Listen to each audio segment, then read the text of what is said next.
Assalamualaikum warahmatullahi wabarakatuh.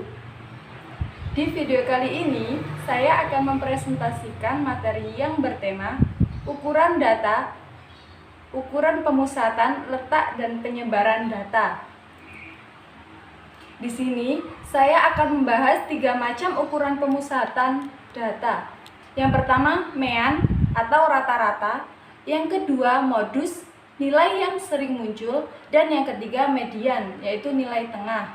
Berikutnya yaitu mean, rata-rata data. Mean dari sekumpulan data adalah jumlah dari sekumpulan bilangan dan dibagi banyak bilangan. Rumus mean yaitu M sama dengan jumlah data dibagi banyak data. Nah, dari rumus di atas bisa dijelaskan bahwa kalian cukup menjumlahkan seluruh nilai dari sekumpulan data yang ada, lalu hasilnya dibagi dengan banyak data pada nilai tersebut. Contoh soalnya. Berikut data nilai statistik mahasiswa Akbid, yaitu datanya 6,7, 8,8, 9,7, 8,6, 9,7. Berapa mean dari data tersebut? Di sini kita cari meannya. Kita langsung memasukkan rumusnya. M sama dengan 6 plus 7 plus 8 plus 8 plus 9 plus 7 plus 8 plus 6 plus 9 plus 7. Di sini kita jumlahkan semua dari data tersebut, lalu kita bagi jumlah banyak data tersebut. 10 dari mana? Dari kita hitung ada berapa banyak data tersebut. 1, 2, 3, 4, 5, 6, 7, 8, 9, 10.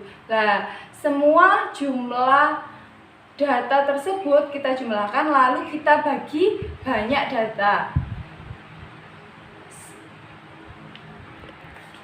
Nah, kita jumlah dari data yang dijumlahkan yaitu 75 dibagi 10 sama dengan 7,5. Selanjutnya yaitu modus, yaitu nilai yang sering muncul. Modus merupakan nilai yang paling banyak muncul dalam suatu kelompok data. Caranya, kalian tinggal mengurutkan nilai data dari yang terkecil hingga yang terbesar. Lalu hitung nilai mana yang paling banyak muncul. Contoh soalnya yaitu nilai ulangan matematika kelas 6 SD sebagai berikut. Sama seperti mencari median, dari data di atas kalian urutkan dari yang terkecil hingga yang terbesar. Jadi data sebagai berikut. Lah, setelah diurutkan tinggal tunggu aja, tinggal hitung nilai mana yang banyak muncul pada data di atas. Lah, di sini nilai 4-nya ada 1, nilai 5-nya ada 2, nilai 6-nya ada 3, nilai 7-nya ada 5, dan nilai 8-nya ada 6. Yang terakhir nilai 9-nya ada 2. Nilai mana yang sering muncul yaitu nilai 8. Modusnya adalah nilai 8. Yang ketiga yaitu median, yaitu nilai tengah.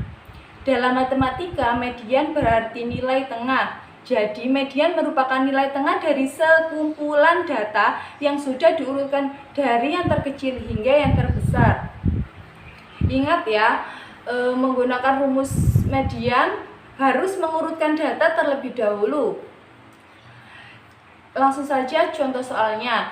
Hasil ulangan siswa kelas 2 MI, pelajaran IPA yang didapat dari salah seorang murid selama 1 semester adalah sebagai berikut. Lalu tentukanlah median dari data tunggal dan dari nilai ulangan siswa tersebut. Yaitu untuk menentukan median dari data di atas, maka kita harus menentukan median dari data di atas, maka kita harus mengurutkan terlebih dahulu dari data yang terkecil hingga yang terbesar. Sebagai berikut: 6,5, 6,5, 7,7, 7,7, 7,7, 7,5, 8,8,8. Nah, setelah data kita urutkan, selanjutnya kita mencari nilai tengah, dan karena lebih banyak dari jumlah yang genap, maksudnya contoh median ini menggunakan data genap. Jadi nilai tengahnya ada 2 bilangan. Nah, di sini 2 bilangan itu yaitu 7 dengan 7. Maka 7 plus 7 baru dibagi 2. Kita langsung ke rumusnya. 7 plus 7 sama dengan 14. Langsung 14 dibagi 2 sama dengan 7. Jadi nilai tengahnya menjadi 2. Nilai tengahnya dari data di atas adalah 7. Tema yang kedua yaitu 3 macam ukuran letak data. Yang pertama, kuartil. Yang kedua, desil. Yang ketiga, persentil. Kuartil. Untuk data tunggal dengan banyak data ganjil, maka urutkan data terlebih dahulu, kemudian cari letak kuartil dengan rumus letak Q atau kuartil sama dengan datum ke N plus 1 per 4. Karena jumlah data ganjil, dan jika N plus 1 data dibagi habis dengan 4, maka rumus yang digunakan dan cara menjawab sebagai berikut. Di sini saya akan menjelaskan data yang Q2. Q2 sama dengan X buka kurung 2 N plus 1 per 4 sama dengan 2, langsung ke bawah, N-nya 124 per 4 sama dengan 62. Jadi 124 dibagi 2 menjadi 62. Yang kedua, desil. Desil adalah bilangan pembagi yang membagi kumpulan data yang nilainya telah diurutkan dari bilangan terkecil ke terbesar menjadi 10 bagian. Rumusnya yaitu letak D sama dengan datum ke 6 plus N plus 1 per 10. Dari data berikut, tentukan nilai D5 dan D8. Kita cari D5 terlebih dahulu. D5 sama dengan 5 buka kurung 15 plus 1 per 10. 15-nya kita dari jumlah data sama dengan 8. Jadi desil yang kelima terletak pada data ke-8. Kita cari data ke-8. Nah, data yang ke-8 adalah bilangan 6. Jadi D5 sama dengan 6. Selanjutnya kita mencari D8. D8 sama dengan 8 buka kurung 15 plus 1 per 10 sama dengan 12,8. Karena data tidak dalam bentuk bilangan bulat, maka dilanjutkan dengan rumus berikut. D8 sama dengan X12 plus D buka kurung X13 kurangi X12 tutup kurung sama dengan 8 plus 0,8 buka kurung 9 kurangi 8 sama dengan 8,8. Jadi nilai D5 dan D8 adalah 6 dan 8,8. Yang ketiga, presentil. Rumus dari presentil yaitu Pi sama dengan datum ke I buka kurung N plus 1 tutup kurung per 100. Dari data tersebut tentukan presentil ke-30. Data diurutkan menjadi 3,3, 4,6, 6,7, 7,8, 10, 15. Dari banyak data N sama dengan 10. Pi sama dengan data ke I buka kurung N plus 1 tutup kurung per 100. Kita cari presentil ke 30. Jadi rumusnya Pi 30 sama dengan data ke 30 buka kurung 10 plus 1 per 100. Pi 30 sama dengan data ke 330 per 100 sama dengan 3,3. Pi 30 sama dengan X3 plus 0,3 buka kurung X pangkat 4 kurangi X pangkat 3 tutup kurung. Pi 30 sama dengan 4 plus 0,3 buka kurung 6 kurangi 4 tutup kurung. Pi 30 sama dengan 4 plus 0,3 kali 2 sama dengan 4 plus 0,6. Hasil akhirnya 4,6. Yang ketiga yaitu 5 macam ukuran penyebaran data. Yang pertama yaitu jangkauan data, yang kedua jangkauan antar kuartil, yang ketiga simpangan kuartil, yang keempat simpangan rata-rata, dan yang terakhir simpangan baku. Jangkauan data, rumusnya yaitu nilai maksimal kurangi nilai minimal. Dari data tersebut berapa nilai jangkauan data, kita cari nilai yang tertinggi atau yang terbesar dengan nilai yang terkecil.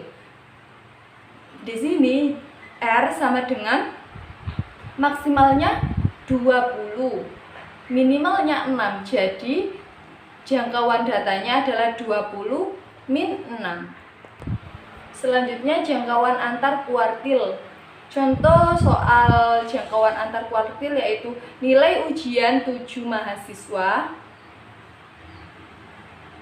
Data tersebut tentukan jangkauan kuartil dan simpangan kuartilnya. Kita urutkan terlebih dahulu dari data yang terkecil hingga data yang terbesar. Lalu tentukan terlebih dahulu nilai Q1, Q2, dan Q3. Kita mencari Q1, Q2, Q3 dari data tersebut. Kita peroleh Q1-nya adalah 6, yang Q2 adalah 9, dan yang Q3 adalah 16. Bagaimana cara mencarinya? Yaitu 2 dari angka tersebut. Jadi Q1 6 yaitu dari data yang kedua, Q2 dari data yang keempat, dan yang ketiga adalah data yang ke-6. Selanjutnya yaitu QR sama dengan Q3 kurangi Q1 sama dengan Q3-nya adalah 16 dan yang Q1-nya adalah 6. Jadi 16 kurangi 6 sama dengan 10.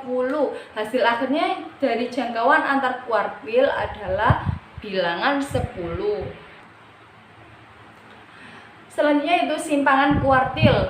Langsung dari rumusnya yaitu QD sama dengan setengah buka kurung Q3 kurangi Q1 tutup kurung. Nah, dari data tersebut, dari data di atas tadi, kita langsung masukkan rumusnya, yaitu setengah, Q3-nya tadi 16, Q1-nya tadi 6. Jadi 16 kurangi 6 yaitu 10. Dari 10, setengah dari 10 adalah 5. Hasil akhir dari simpangan kuartil yaitu 5. Selanjutnya yaitu simpangan rata-rata. Singkatan dari rumus-rumusnya yaitu SR, yaitu simpangan rata-rata, XI data ke-1, X sama dengan nilai rata-rata data, N banyak data, dan FI yaitu frekuensi data ke I. Kesimpangan rata-rata data dari data 9,3,7,9,4,5,4,8 yaitu X-nya rumusnya itu jumlah seluruh data per banyak data. Jumlahnya yaitu 48 dibagi 8. Hasil akhirnya adalah 6. Selanjutnya dan yang terakhir adalah simpangan baku. Simpangan baku rumusnya adalah S sama dengan sigma buka kurung XI dikurangi X kuadrat tutup kurung per N min 1. Di suatu kelas bimbel terdiri dari 8 orang yang memiliki tinggi 151, 168, 176, 158, 166, 154, 178, dan 161. Langsung saja data tersebut kita jumlah menjadi hasilnya 702. Nah, di sini 702